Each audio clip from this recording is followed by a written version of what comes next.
Welcome back. Now, forecasters have warned that energy prices are unlikely to return to normal before the end of this decade, leaving householders and businesses alike facing steep energy bills for the foreseeable future.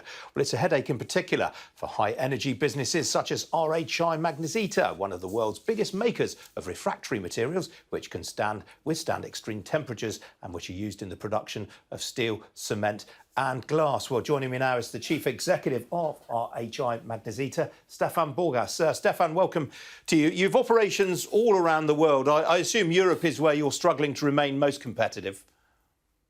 Yeah, Europe is about 25% of our revenue, 18% linked to the steel industry.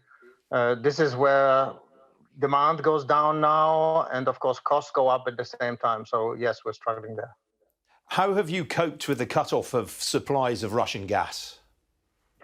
Well, very early in the beginning of March of this year, we have already started to plan for the replacement of gas with other mostly fossil fuels. And we are now in the position to replace 50% of our gas demand. And that means we will have no supply issues throughout the winter, and hopefully also not the next few winters until there's enough energy from other sources. Have you had to do a lot of work to be able to use these alternative fuel sources? Yeah, we invested around 8 million euros in all of our different plants in Europe in order to put the technical capability in. And of course, because we were very early in the process, we were able to secure the supply of these alternative sources, fuels as well.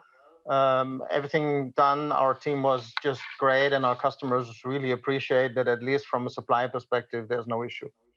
Longer term, presumably, you're going to have to look more seriously at renewables, though, as a way of powering some of your operations. Absolutely. And really, at these high temperatures, the only viable alternative fuel other than fossil fuels is hydrogen. And of course, in order to produce large quantities of hydrogen competitively, we need large quantities of green electricity, which need to be built in Europe. The incidents in Ukraine, from our perspective, lead to a quite significant acceleration of this reconstruction, but it's still going to take 3-4 years until we're going to start to switch to hydrogen. Now, clearly, there's an economic slowdown going on right across the world right now. What are you seeing on the demand side? Well, Europe is softer, especially European steel is softer now.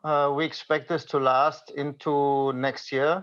Difficult to say how long this will take, but it's a recession, but not a collapse.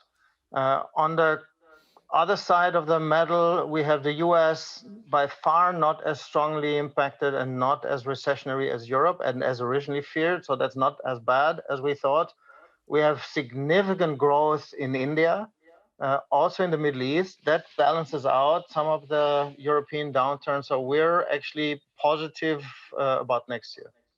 You mentioned the steel industry there. Which are the industries where you are seeing demand remaining relatively robust?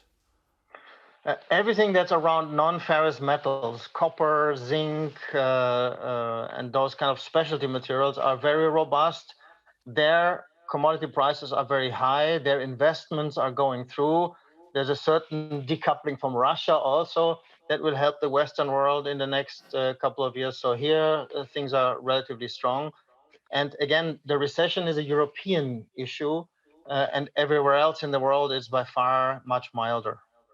Obviously, the European Central Bank raised interest rates again last week. It's been quite aggressive in terms of the scope of its rate increases. Does that impose another headwind for you?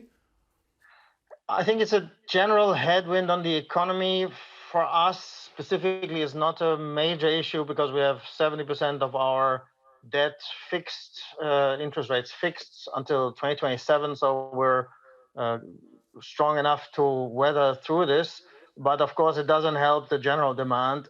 Central banks have to do this in order to dampen inflation. So we all need to work through this, hopefully in a year and a half, when energy prices normalize, when food prices normalize, when transportation costs normalize, when labor costs come back down to normal increases, things will calm down.